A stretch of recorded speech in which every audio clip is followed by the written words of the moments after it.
মালগাড়ি চালক আর সহচালকের বিরুদ্ধে অভিযোগ নিয়ে টানাপোড়েন। জিআরপিতে এক যাত্রীর তরফ থেকে অভিযোগ ঘিরে বিতর্ক তৈরি হয়েছে। অভিযোগ অস্বীকার চৈতালি মজুমদার নামের ওই যাত্রীর। প্রথমে জানানো হয় যাত্রী চৈতালি মজুমদার অভিযোগ দায়ের করেছেন জিআরপিতে, এমনটাই জানানো হয় প্রথম দিকে। যদি অভিযোগ দায়েরের কথা এবার অস্বীকার যাত্রী চৈতালি মজুমদারের। চালক এবং সহচালক মালগাড়ি তাদের বিরুদ্ধে অভিযোগ নিয়ে এবার টানাপোড়েন এবং বিতর্ক। জিআরপিতে এক যাত্রী অভিযোগ করেছেন এমনটাই প্রথমে জানানো হয়।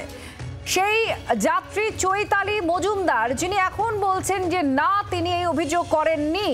প্রথমে জানানো হয় যে যাত্রী চৈতালি মজুমদার তিনি অভিযোগ করেছেন জিআরপিতে মালগাড়ির চালক এবং সহকারী চালকের বিরুদ্ধে।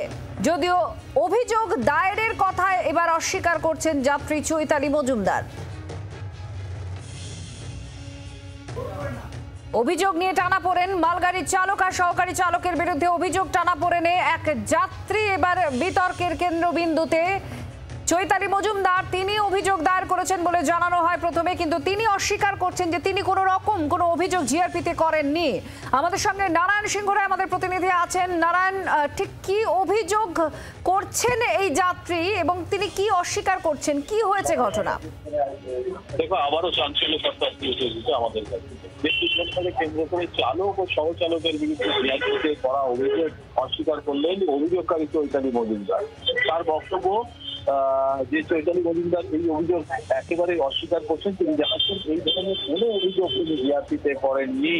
তার বক্তব্য, গতকাল দুর্ঘটনার পর বেশ কয়েকজন মিলে তার কাছে তাকে ট্রেন থেকে বের করে। তারপরেই সে দেখতে পায় যে সঠিক ঘটনা কি হয়েছে, পরিস্থিতি তিনি সেটা দেখতে পায়। দুর্ঘটনার পর তার শারীরিক এবং মানসিক পরিস্থিতি এতটাই খারাপ ছিল যে বাধ্য হয়ে বাড়িতে তাকে ফোন করতে হয়। তিনি বাড়িতে ফোন করেন এবং বাড়ির লোক তাকে সেখানে থেকে রেলের হাসপাতালে নিয়ে যাওয়া প্রথমে। সেখানে রেলের পুলিশ থেকে যতটুকু জানাচ্ছেন বিভিন্ন সময় জিজ্ঞাসাবাদ করতে আসে এবং তার কাছ থেকে তার ভয়ানক ভিডিও রেকর্ডিং করে। সোমবার সন্ধ্যে নাগাদ, অর্থাৎ গতকাল সন্ধ্যে নাগাদ কয়েকজন পুলিশ এসে তাকে একটি কাগজে স্বাক্ষর নিয়ে যায় এবং তিনি তাদের কাউকেই চিনে না বলে জানাচ্ছেন। এবং অপরদিকে যার জন্য আজকে যখন তিনি এই পুরো বিষয়টি জানতে পারেন তখন তিনি কিন্তু পুরোপুরি বলেন যে তিনি জানাচ্ছেন এই ধরনের কোনো অভিযোগ তিনি জিআরপিতে করেননি। যদি অন্যদিকে এই ঘটনাকে কেন্দ্র করে টেলিফোনে GRP superintendent of railway police Selva মোরগানকে বলা হলে তিনি বলেন এটা সম্পূর্ণ মিথ্যে অভিযোগ।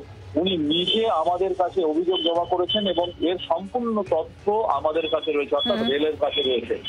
তাহলে একদিকে এখন নারায়ণ, যেহেতু জিআরপির তরফ থেকেই বলা হচ্ছে যে চৈতালি মজুমদার তিনি নিজেই অভিযোগ করেছেন, আবার চৈতালি মজুমদার এখন বলছেন না তিনি অভিযোগ করেননি, তাহলে এরপর তিনি কি সেটা প্রত্যাখ্যানের জন্য কোনো রকম লিখিত কিছু দেবেন? দেখো, চৈতালি যে মজুমদার তার কিন্তু সরাসরি বলা, সেই সময় তার পরিস্থিতি যা ছিল তিনি সেইভাবে কিছু বলতে পারছেন না। কারণ তিনি বলছেন যে আমি এইরকম কোনো অভিযোগ দায়ের করিনি, সম্পূর্ণটাই মিথ্যে। এবং তার কাছে মুছ লেখা নেওয়া হয়েছে এবং বারংবার তার কাছে পুলিশ এসছে, জিআরপির লোক এসছে, অফিসাররা এসে জিজ্ঞাসাবাদ করেছে। কাজেই তিনি ভাবছেন না, পুরো বিষয়টি তার পরিবারের উপরে ছেড়েছে, তার পরিবার যেটা বলবেন সেটাই তিনি করবেন। তবে তিনি কিন্তু সরাসরি বলছেন যে তিনি এই চালক এবং সহচালকের বিরুদ্ধে কিন্তু কোনো মুচলেখা বা তিনি কোনো অভিযোগ দায়ের করেননি। ধন্যবাদ নারায়ণ। এবার চৈতালি মজুমদার তিনি যে অস্বীকার করছেন যে তিনি কোনো রকম অভিযোগ করেননি, কি বলছেন একবার তার মুখ থেকে শুনুন। ওই অবস্থার মধ্যে আমি বাড়িতে ফোন করি, বাড়ি থেকে আমাকে নিয়ে যায়, তারপরে আমি হসপিটালে ভর্তি হই। সেখানে গিয়ে নর্মালি কিছু আরপিএফ আসে আমার কাছে, তারা কথা বলে যে আমার নাম, ঠিকানা, তারপরে অ্যাড্রেস, সবকিছু ডিটেলস নিয়ে যাওয়ার পর তারপরে আরো কয়েকজন আসে রাত্রিবেলা 8:30টার সময়। তো তখন এসে তারা আমার থেকে আমার কি পরিস্থিতির মধ্যে ছিলাম সবটা ওনারা জানে, শুনতে চায় আর কি। আমি সেটা বলি, সেটা ওনারা ভিডিও করে।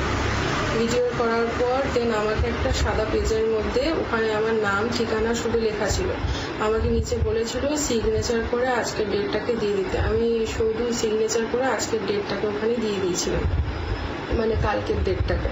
দেওয়ার পর ওনারা চলে যায়। তারপরে রাত্রিবেলা ওই 10:30 নাগাদ আরো দুটো পুলিশ আসে, তারা আমার নাম ঠিকানা এসব কিছু নিয়ে চলে যায়। তারপরে সেরকম ভাবে কেউ কোনো কিছু আসেনি। তো আর বাকি থাকলো হচ্ছে আমি নাকি কারণে এফআইআর করেছি, আমি চিনি না তাদেরকে, আমি কেনই বা এফআইআর করতে যাবো তাদের নামে। পুরোটাই মানে আপনার অজান্তেই বা আপনার স্বাক্ষর ব্যবহার করে করা হয়েছে? হ্যাঁ, কারণ তাছাড়া আমার ফ্যামিলি বা আমরা সবাই হসপিটালের মধ্যেই ছিলাম। এবার আমরা ছাড়া আর কে করবে? তারা যারা আসছিল তারা ছাড়া আর কেউ করার মতন আমার মনে হয় না আর কেউ করবে। কারণ আমি যেই কন্ডিশনের মধ্যে এখন আছি সেটা আমার পক্ষে করাও এখন সম্ভব নয়।